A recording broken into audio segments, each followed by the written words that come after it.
বাংলাদেশে বিনিয়োগ কথাটা শুনলেই কিন্তু দুটো ছবি চোখে ভাসে। একদিকে অসম্ভব সম্ভাবনা, আর ঠিক তার উল্টো পিছে আছে বেশ কিছু ঝুঁকি। তো এই সোর্স ম্যাটেরিয়ালের উপর ভিত্তি করে আসুন আমরা গভীরে গিয়ে দেখি বাংলাদেশের বিনিয়োগের আসল চিত্রটা আসলে ঠিক কীরকম। শুরুতেই একটা দারুণ ব্যাপার দেখুন। গোল্ডম্যান স্যাক্স মানে ফাইন্যান্সিয়াল জগতের অন্যতম এক বড় নাম বাংলাদেশকে তাদের নেক্সট 11 অর্থনীতির একটা হিসেবে বেছে নিয়েছে। ভাবা যায়, এটা কিন্তু কোনো সাধারণ স্বীকৃতি না। এর মানে হল বিশ্বের বড় বড় বিনিয়োগকারীদের রাডারে বাংলাদেশ এখন একটা খুবই গুরুত্বপূর্ণ জায়গা। কিন্তু প্রশ্ন হল, এই যে বাংলাদেশকে নিয়ে এত কথা হচ্ছে, এত বাজ, এর আসল কারণটা কি? কি এমন ঘটছে যার জন্য সবাই এদিকে তাকাচ্ছে? চলুন এই পর্যালোচনার প্রথম অংশে আমরা ঠিক এই কারণগুলোই খুঁজে বের করি, মানে সম্ভাবনার দিকগুলো। আচ্ছা, আমাদের প্রথম পর্বের বিষয় দ্য গ্রোথ ইঞ্জিন। এখানে আমরা দেখব বাংলাদেশের অর্থনীতির সেই মূল শক্তিগুলো কি যা এই প্রমিস বা প্রতিশ্রুতির জন্ম দিচ্ছে। এই সংখ্যাটার দিকে একবার তাকান, 6.24%। এটা কিন্তু একদিনের গল্প না। গত প্রায় এক দশক ধরে বাংলাদেশের অর্থনীতি গড়ে এই হারে বেড়েছে। চিন্তা করুন, এই ধারাবাহিক গ্রোথই কিন্তু দেশের উন্নয়নের মূল ইঞ্জিন, আর এটাই বলে দেয় যে অর্থনীতির ভিত্তিটা কতটা শক্ত। তো এই অসাধারণ গ্রোথের পেছনে আছে একটা বিশাল শক্তি, এদেশের মানুষ। দেখুন, বাংলাদেশের প্রায় ৬৫% বেশি মানুষই কিন্তু কর্মক্ষম, মানে তাদের বয়স ১৫ থেকে ৬৪-র মধ্যে। এই যে এত বড় একটা কর্মঠ জনগোষ্ঠী, তারাই একদিকে দেশের উৎপাদন বাড়াচ্ছে, আবার অন্যদিকে তারাই ভোক্তা হিসেবে বাজারকে চাঙা লাগছে। অর্থনীতিবিদরা একেই বলেন ডেমোগ্রাফিক ডিভিডেন্ড। আর সবচেয়ে মজার ব্যাপার কি জানেন? এই কর্মক্ষম জনগোষ্ঠীর একটা বিরাট অংশই হচ্ছে তরুণ। দেশের মানুষের গড় বয়স মাত্র ২৬ বছরের একটু বেশি। এর মানেটা হলো আগামী বহু বছর ধরে এখানে একটা বিশাল তরুণ প্রজন্ম থাকবে, যারা কাজ করবে, আয় করবে, খরচ করবে। মানে গ্রোথের জন্য একটা লম্বা রানওয়ে তৈরি হয়ে আছে। এখন কথা হলো, অর্থনীতির এই দারুণ সুযোগটা বিনিয়োগকারীরা কাজে লাগাবে কিভাবে? তার জন্য আমাদের চোখ ফেরাতে হবে দেশের ক্যাপিটাল মার্কেটের দিকে, মানে শেয়ার বাজারের দিকে। কিন্তু এখানেই গল্পের মোড়টা একটু ঘুরে যায়, কারণ চ্যালেঞ্জগুলো কিন্তু এখানেই লুকিয়ে আছে। বাংলাদেশে শেয়ার কেনাবেচার জন্য মূলত দুটো প্ল্যাটফর্ম আছে। একটা হলো ঢাকা স্টক এক্সচেঞ্জ, মানে ডিএসই, যেটা অনেক পুরনো, ১৯৫৪ সাল থেকে দেশের প্রধান বাজার। আর আরেকটা হলো চট্টগ্রাম স্টক এক্সচেঞ্জ বা সিএসই। এটা শুরু হয়েছে ১৯৯৫ সালে। এই দুটো জায়গাতেই শেয়ার লেনদেন হয়।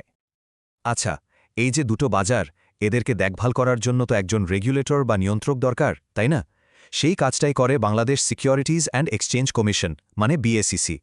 ১৯৯৩ সাল থেকে এই সংস্থাটা কাজ করছে। তাদের মূল দায়িত্ব হল বিনিয়োগকারীদের স্বার্থ দেখা, মার্কেটকে আরও উন্নত করা, আর সবকিছু যেন নিয়ম মেনে স্বচ্ছভাবে হয় তা নিশ্চিত করা। বলতে পারেন বাজারের ওয়াচডগ বা অভিভাবক।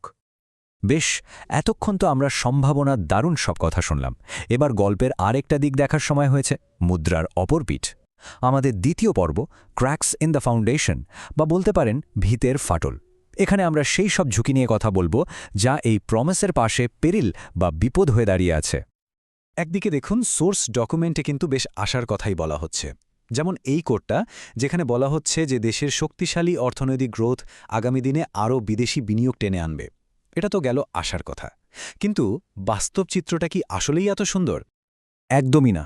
কারণ ঠিক এর উল্টো দিকে আছে বেশ কিছু কঠিন বাস্তবতা। বাজারের কিছু কাঠামোগত সমস্যা বিনিয়োগকারীদের জন্য রীতিমতো চ্যালেঞ্জ।